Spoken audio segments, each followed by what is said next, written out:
And we are live. Hello everyone, welcome back to Hex Studios. In this episode, I'm giving you 10 art tips to help you improve on your pixel art, digital art, or any other form of art.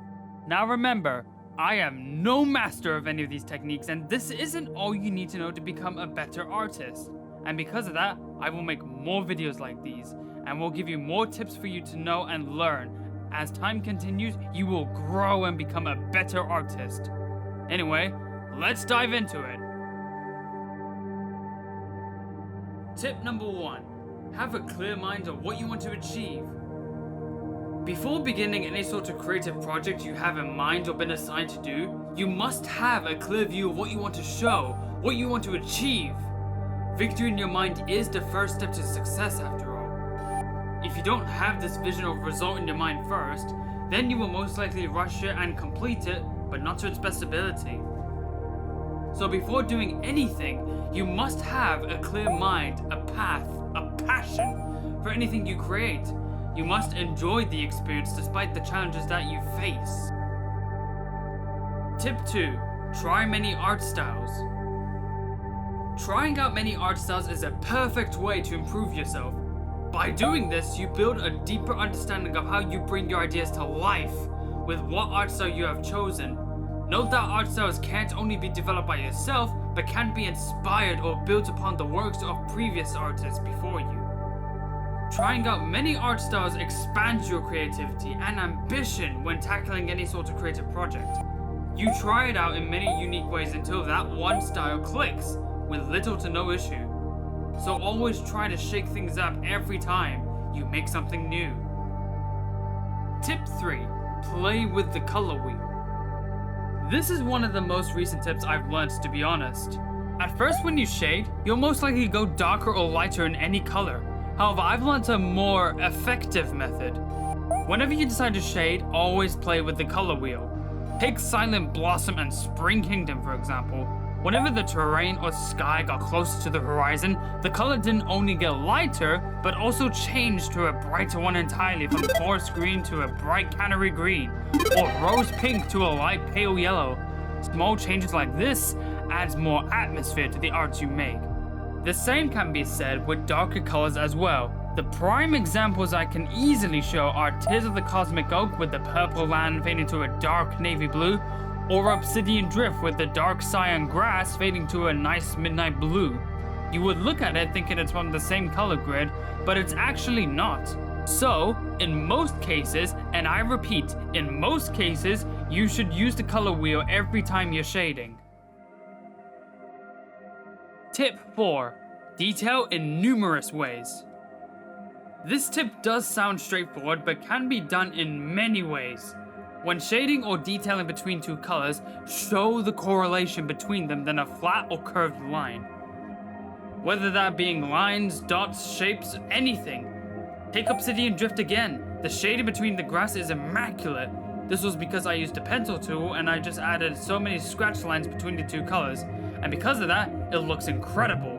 Where Silent Blossom, the shading is good, but nowhere near as phenomenal compared to Obsidian Drift. This was just because I didn't consider shading in between the colors at the time. So always find different ways to detail anything to make it look better. Even the smallest things have a massive impact. Tip 5. Consider the lighting and shadows. This is one of the hardest things to master. Lights and shadows are a stylish add-on to any form of art.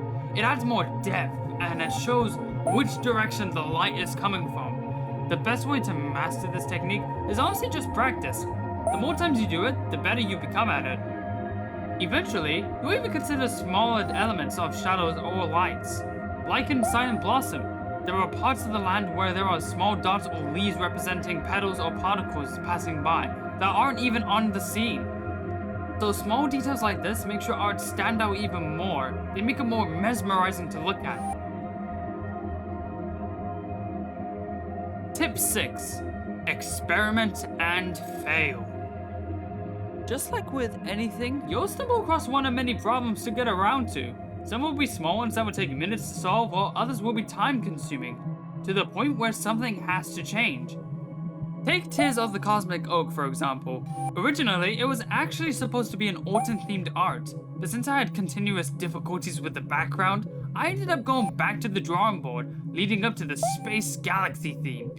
Or take Crystal Beach even. It was the first time I attempted a comic book art style, which eventually led to celestial cartography. As you can see, some areas do look better with this art style, while some areas look like they could have been improved. But overall, it was a step up regardless of the mistakes made.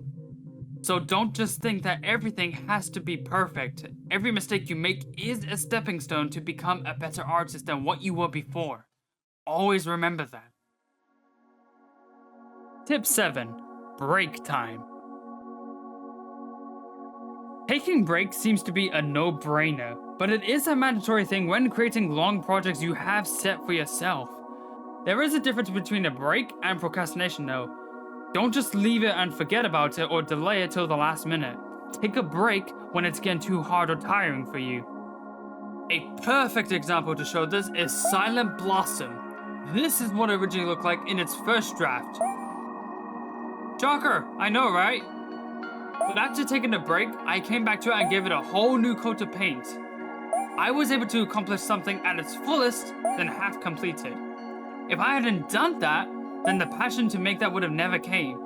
So always take breaks when working on something big. Tip 8. Try many biomes and themes. Picking a theme for your art is an easy way to improve on your creativity and versatility. It helps your imagination to improve on so many levels and will help your skills improve when revisiting that theme. It will also challenge you to think outside of the box when attempting that biome or theme for the first time, since it's not something you would normally do in your comfort zone. Even if it might not be as good as you hoped when you finish it, you would at least pick up a thing or two for the next one when you tackle that, improving your skills even more. Like before, it will not be perfect for the first time around. It takes patience, practice, and time to create something at its best. Tip 9. Take inspiration from anyone and anything. Taking inspiration and copying off people are two different things entirely. We've all done that at least once. Taking inspiration from them like their color palettes, themes, and ideas are completely fine. There is nothing wrong with that. However, copying it entirely without their permission is a different story. Taking ideas from different artists around the world can usually cause a spark within you to create an idea thanks to them. Taking inspiration from others just allows more opportunities for you to become a better artist, working together as one. Tip 10. Believe in yourself. Believing in yourself is foundational to your success as an artist. Be proud of your work and your journey, regardless of external validation. Remember, every piece you create is a reflection of your unique perspective and skills. Don't be deterred by fear or failure or criticism. Embrace each project with confidence, believing in its potential to astonish and inspire. Experiment bravely with ideas that might seem unconventional. Often the path less traveled reveals the most remarkable visions. And always practice like you never won, perform like you never lost, embodying the best of both worlds in your art. Your background, identity, or preferences should never limit your aspirations. True greatness comes to those who dare to stand out and persist in their passion. Anyone can be someone, but only the bravest of them all will be the greatest. And with that is all the 10 tips I can give you in this video. I hope this video has helped you and has made you believe in yourself more than what people tell you what you are. Remember to like and subscribe, and I'll see you on the next video. Stay awesome.